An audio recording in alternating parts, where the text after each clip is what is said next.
सबाल खैर दोस्तों, मैं हूं आदिल खान आज़ाद। आज है 21 अक्टूबर 2025 और आप देख रहे हैं आसाद बोल इंडिया पर मिडिल ईस्ट मॉर्निंग न्यूज़। इस शो में आज आपको दिखाएंगे डोनाल्ड ट्रंप ने हमास को दी जमीन से मिटा देने की धमकी, नाजुक सीज़फायर बचाने अमेरिकी वाइस प्रेसिडेंट जेडी वैंस आज पहुंचेंगे इसराइल, व्हाइट हाउस को नेतन्याहू के फिर से जंग छेड़ने का डर, रूस और ईरान ने किया बड़े स्ट्रेटेजिक समझौते का ऐलान और अमेरिका की लेबनान को धमकी, कहा हिजबुल्लाह ने हथियार ना छोड़े तो इसराइल करेगा हमला। शुरुआत करते हैं इस शो की। डोनाल्ड ट्रंप ने हमास को मिटाने की धमकी दी है।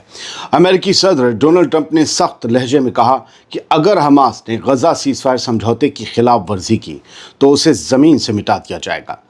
व्हाइट हाउस में ऑस्ट्रेलिया के वज़ीर आज़म एंथनी अल्बनीज़ के साथ 20 अक्टूबर की रात एक प्रेस कॉन्फ्रेंस में ट्रंप ने कहा, हमने हमास से कहा है कि समझौता निभाओ, अच्छा बर्ताव करो।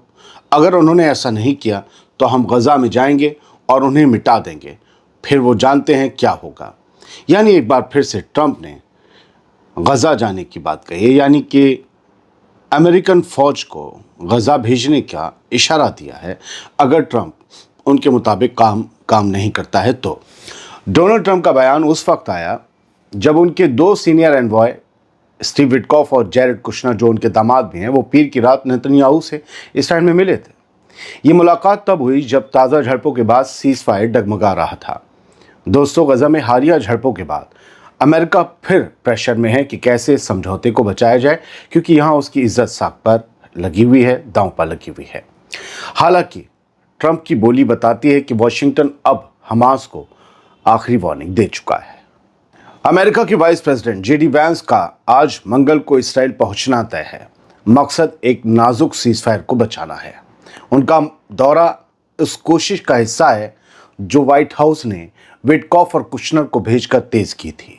डोनाल्ड ट्रंप ने पहले ही वार्निंग दे दी है कि सीज़फायर टूटेगा तो हमास को तबाह कर दिया जाएगा। वो मुद्दे जिन पर जेडी वैंस आज ध्यान देंगे वो होंगे सीज़फायर लागू रखना, राहत और ढुलाई और गजा की तामीरी और मल्टीनेशनल फोर्स की तैनाती का खाका तैयार करना, यानी गजा में तामीरी काम शुरू करना और जो कई मुल्कों की फोर्स तैनात होनी है उसको लेकर बातचीत करना, फ्रेमवर्क बनाना। यानी साफ है कि वैंस का आज का दौरा आम दौरा नहीं है। इसलिए इस विजिट पर हमारी नजर रहेगी कि क्या कुछ निकलकर सामने आता है। अमेरिकी हलकों में बेचैनी है, डर है कि नेतन्याहू फिर से पलटी मार सकता है, जंग शुरू हो सकती है। न्यूयॉर्क टाइम्स के मुताबिक ट्रंप एडमिनिस्ट्रेशन के कई अफसरों में ये डर बढ़ रहा है कि नेतन्याहू गजा अमन समझौते से पीछे हट सकता है। रिपोर्ट के मुताबिक जेडी वैंस, स्टीव विटकॉफ और जैरेड कुशनर इन दिनों ये कोशिश कर रहे हैं कि नेतन्याहू नए हमले ना करे, वो उसे रोकना चाहते हैं और रोकने में जुटे हुए हैं। खबर के मुताबिक खुद डोनाल्ड ट्रंप ने भी इसराइल के दावे ठुकरा दिए और कहा कि गजा में इतवार को हुई खूनरेजी जिसमें 2 इसराइली फौजी मारे गए थे उसे हमास की लीडरशिप का कोई वास्ता नहीं है, उन्होंने कोई ऑर्डर नहीं दिया था।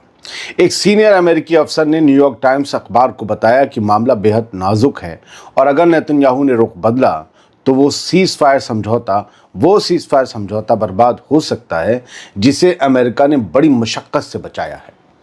अमेरिकी टीम की पहले तरजीह अब हालात को काबू में रखना है। पहली तरजीह गजा में इंसानी मदद पहुंचाना भी उसकी तरजीह और इस्राएली होस्टेजेस की लाशें उनके घरों तक पहुंचाना भी उसकी तरजीह में शुमार है, ताकि दोनों तरफ के लोग जंग फिर से छेड़ने का कोई मौका हासिल ना कर सके, खासकर जंग छेड़ने का इसराइल को कोई मौका ना मिले, क्योंकि वो तुला बैठा है। हमास के टॉप लीडर डॉक्टर खलील अल-हैया का भी एक बयान सामने आया है। उन्होंने कहा है कि उनकी तहरीक यानी हमास सीज़फायर और गजा समझौते पर पूरी तरह अमल के लिए कायम है। खलील अल-हैया ने कहा कि हम इसराइली होस्टेजेस की तमाम लाशें निकालने पर संजीदा हैं, हम कोशिश कर रहे हैं, मुश्किलें बहुत हैं मगर कोशिश जारी है। उन्होंने बताया कि कई बॉडीज़ मलबे और तबाह इलाकों में अब भी दबी हुई हैं, लेकिन हमास उन्हें निकालने के लिए हर कोशिश करेगा। खलील अल-हैया ने कहा कि अमेरिकी प्रेसिडेंट डोनाल्ड ट्रंप और अरब ममालिक की बातों से उन्हें और गजा के लोगों को इत्मीनान हुआ और उनके बयानों ने साफ कर दिया कि गजा की जंग अब ख़त्म हो चुकी है। खलील अल-हैया ने यह भी कहा कि गजा के लोगों तक राहत पहुंचनी चाहिए और मदद की तादाद बढ़ाना बेहद ज़रूरी है ताकि ज़ख्मी और बेघर लोगों की ज़रूरतें पूरी की जा सकें। गजा की तामीर पर एक बड़ी कॉन्फ्रेंस होगी। मिस्र के सदर अब्दुल फताह अल सीसी ने ऐलान किया है कि नवंबर में गजा की तामीर यानी पुनर्निर्माण पर एक बड़ी इंटरनेशनल कॉन्फ्रेंस काहिरा में होगी। ये कॉन्फ्रेंस ओआईसी, अरब लीग और फ़लस्तीनी अथॉरिटी के ताउन से होगी। कॉन्फ्रेंस में दुनिया भर के मददगार मुल्क, डोनेशन देने वाली हस्तियां और इलाकाई पार्टनर गजा की जंग के बाद की तामीर का फ्रेमवर्क तैयार करेंगे। पैगाम साफ है, मिस्र ही गजा के जख्म भरने और फिर से उसे खड़ा करने की अगुवाई करेगा। ये जिम्मा उसने खुद भी उठाया है, कुछ जिम्मेदारियां उसे दी भी गई हैं। अब गजा से बाहर की खबरें। रूस और ईरान में नई नज़दीकियां बनती हुई नजर आ रही हैं और अब इन दोनों के बीच हर मोर्चे पर साझेदारी बढ़ेगी, बाकायदा ऐलान हुआ है। रूस ने ऐलान किया है कि वो अब ईरान के साथ हर एरिया में, हर शोबे में रिश्ते गहराने जा रहा है, हर एरिया में। क्रेमलिन के तर्जुमान हैं दिमित्री पेस्कोव, उन्होंने पीर को कहा कि रूस पूरी तरह तैयार है कि वो ईरान के साथ हर मैदान में कोऑपरेशन बढ़ाए। उन्होंने कहा कि ईरान हमारा साझेदार है और रिश्ते तेजी से मजबूत हो रहे हैं। अब पुतिन का एक खास एनवॉय, एक खास दूत ईरान की सुप्रीम नेशनल सिक्योरिटी काउंसिल के सेक्रेटरी अली लारिजानी से मिलने तेहरान जा रहा है। ये मुलाकात ऐसे वक्त हो रही है जब लारिजानी ने हाल ही में पुतिन से मिलकर आयतुल्लाह खामेनेई का एक खास मगर खुफिया पैगाम सौंपा था पुतिन को। दोस्तों, रूस और ईरान ने जनवरी में एक स्ट्रेटेजिक पार्टनरशिप समझौते पर दस्तखत किए थे। हालांकि इस समझौते में कोई म्यूचुअल डिफेंस क्लॉज शामिल नहीं था। ऐसा नहीं था कि तुम पर हमला हुआ तो हम उस पर हमला करेंगे, कोई डिफेंस क्लॉज नहीं था। अब होगा क्या पता नहीं। रूस का कहना है कि वो ईरान को कानूनी तौर पर हथियार और टेक्नोलॉजी मुहैया करवा रहा है, कानूनी तौर पर, कोई गुपचुप नहीं। जबकि ईरान ने रूस को ड्रोन दिए हैं जिन्हें वो यूक्रेन की जंग में इस्तेमाल कर रहा है। रूसी न्यूक्लियर कंपनी रोसेटम, उसने पिछले महीने ईरान के साथ $25 अरब का एक करार किया है। इसके तहत ईरान में 4 नए एटमी पावर प्लांट बनाए जाएंगे। मौजूदा वक्त में ईरान के पास सिर्फ एक चालू प्लांट है, यानी बूशहर का एटमी प्लांट, जिसे रूस ने ही बनाया था। दोस्तों, साफ है कि रूस और ईरान के बीच बहुत कुछ ऐसा होने वाला है जिससे दोनों के कॉमन दुश्मन अमेरिका और उसके भरोसेमंद पार्टनर इसराइल की मुश्किलें बढ़ना तय है, या कम से कम बेचैनी बढ़ना तो तय है, और वो बढ़ चुकी है। हिजबुल्लाह ने हथियार ना डाले तो इसराइल हमला करेगा, ये लेबनान को अमेरिका ने अल्टीमेटम दिया है। और ये हमला वो नहीं होगा जो रोज़ हो रहे हैं, फिर वो हमला ही होगा। यानी गजा में सीज फायर हुए अभी 15 दिन भी नहीं हुए और एक नई जंग की धमकी दी जा रही है। क्या ऐसे ही मिडिल ईस्ट में अमन लाएगा अमेरिका, जंग की धमकी दे देके? अमेरिकी एनवॉय टॉम बैरक ने लेबनान को खुलेआम धमकाया है, कहा है कि अगर हिजबुल्लाह को निहत्था नहीं किया गया तो इसराइल हमला करेगा। तो क्या ये इसराइल को एक बड़ा हमला करने देने की हरी झंडी है?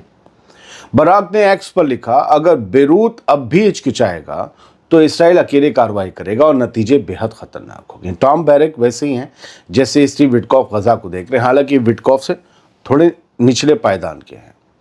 बराक ने वार्निंग दी है कि अगर लेबनान अभी कार्रवाई नहीं करता तो हिजबुल्लाह की मिलिट्री विंग को इसराइल के साथ बड़े टकराव का सामना करना पड़ेगा।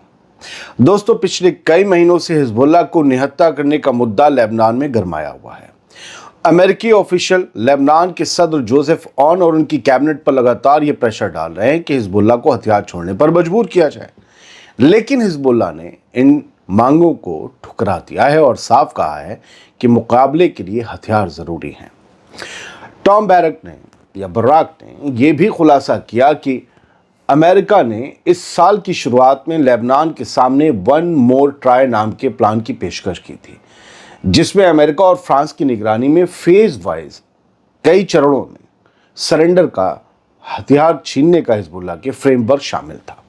इस प्लान में फिलहाल हिजबुल्लाह पर इसराइली नहीं बल्कि अमेरिका की तरफ से भी प्रेशर लगातार बढ़ता जा रहा है। ऐसे में लेबनान के अंदर एक बार फिर बढ़ती हुई हलचल से इनकार नहीं किया जा सकता, कुछ गड़बड़ हो सकती है। अब खबर सूडान की। सूडान का जो एल फाशिर है रीजन और शहर भी है, ये आखिरी स्ट्रॉन्ग होल्ड है, आखिरी गढ़ है सूडानी आर्मी का, जो बागी आरएसएफ से जंग लड़ रही है। और इस अल फैशर में बहुत भयानक तरीके से खाना जंगी छिड़ी हुई है। अब हुआ ये है कि लोग भुखमरी के शिकार हैं और लगातार इन पर हमले भी बढ़ रहे हैं। क्लिनिक्स पर, कैंप्स पर, हॉस्पिटल पर, इवन मस्जिदों में भी हमले हो रहे हैं। तो अब ये सब लोग अंडरग्राउंड पनाह लेने के लिए मजबूर हैं। ज़मीन के नीचे कुछ बंकर्स बनाए गए हैं ताकि वहाँ के आम लोग बच सकें, लेकिन वहाँ पर रसद ये सब नहीं पहुँची तो वहाँ भूख से भी मरने का ख़तरा मंडरा रहा है। कुल मिलाकर इस खाना जंगी में अब तक हज़ारों लोग मर चुके हैं, लाखों बेघर हो चुके हैं, और ये खाना जंगी अभी रुकने का नाम नहीं ले रही। ये सिविल वॉर अभी जारी है, और सारी वॉर, सिविल वॉर कुछ भी हो, सब कुर्सी के लिए होती। कोई कुर्सी बचाने के लिए लड़ता है, कोई कुर्सी हथियाने के लिए लड़ता है। चलते चलते गज़ा की कुछ तस्वीरें देख लीजिए, शायद आपकी हिम्मत में थोड़ा और इजाफा हो जाए इन लोगों की हिम्मत देख के। एक शख्स हैं, वो अपनी पूरी फैमिली को कार में ले जा रहे हैं, और ये कार कोई ऐसा नहीं ओपन कार है। इसराइल की बमबारी के बाद इस कार की छत उड़ गई थी, खचाड़ा हो गई, लेकिन चल रही है। तो इन्होंने इसी सैयारा को, इसी व्हीकल को अपनी मंजिल मकसूद यानी अपने घर तक ले जाने का एक साधन, एक ज़रिया बना लिया। अब वो तबाह हो गई तो हो गई, लेकिन बड़े मज़े से ये कार चल रही है गज़ा की गलियों में, और लोग इन्हें देख भी रहे हैं, इनसे मिल भी रहे हैं। हालांकि ये नज़ारे इस वक्त गज़ा में आम होते हैं, लेकिन फिर भी ये तस्वीर बताती है कि हिम्मत बरकरार है। लोग जा रहे हैं, मतलब गाड़ी का ना शीशा है, ना दरवाजे हैं, ना छत है बस कहने को चल रही है। और महमूद मसरी ने एक वीडियो शेयर किया, एक बच्चा है जिसके हाथ में एक पॉलीथिन है, उस पॉलीथिन में सिर्फ एक किताब है, सिर्फ और सिर्फ एक किताब, और वो जा रहा है। मैं आपको थोड़ा सा सुकून देना चाहता हूँ कि गज़ा में स्कूल खुल रहे हैं। ये स्कूल वापसी नहीं है, वो लिखते हैं महमूद मसरी, ये पूरी दुनिया के लिए एक सबक है। तबाही के बावजूद गज़ा में अभी भी ऐसे बच्चे हैं जो ख्वाब देखते हैं। आज 2 साल बाद बच्चे अपने बचे खुचे स्कूलों में वापस जा रहे हैं। ऐसे स्कूल जहां डिस्प्लेस्ड फैमिलीज़ यानी बेघर लोग रहते हैं, ऐसे स्कूल जिनकी दीवारें टूटी हुई हैं, क्लासेस नहीं बची हैं, और सीखने का कोई सच्चा माहौल भी नहीं है। वो एक प्लास्टिक बैग में एक नोटबुक लेकर पूरे हौसले और इरादे के साथ अपने ख्वाबों की तरफ बढ़ता है, मानो दुनिया से कह रहा हो सब कुछ बर्बाद हो सकता है, लेकिन जीने की हमारी हिम्मत और हमारी जुर्रत हमेशा बनी रहेगी। हम जिंदा कौम थे, हम जिंदा कौम हैं। एक और तस्वीर और उसके बाद ख़त्म, बल्कि 2 तस्वीर 21 अक्टूबर की सुबह 8 बजे शेयर की गई। ये बेत लाहिया नॉर्दर्न गज़ा में एक शख्स है, अबू करीम नाम का। ये अपने घर को लौटा है और उसने अपना टूटा फूटा सा मोहल्ला, पूरा उजड़ चुका आसपास का इलाका सब देखा, और फिर जो है वहाँ के मलबों को इकट्ठा करके ये अपना एक रूम बना रहा है, एक कमरा बना रहा है अपनी फैमिली के लिए, ताकि आ रही ठंड में उन्हें तेज़ ठंडी हवाओं से बचा सके। तो ये गज़ा के लोगों का हौसला है जो मलबे में ज़िंदगी तलाश रहे हैं। इसे ऐसे भी देखिए कि ये कहीं और जा नहीं सकते, लिहाजा जो कुछ इन्हें करना है वो यहीं करना है, लेकिन ये हौसला है, लोग इसे सलाम कर रहे हैं। बहुत बहुत शुक्रिया, सलामत रहिए, खुश रहिए।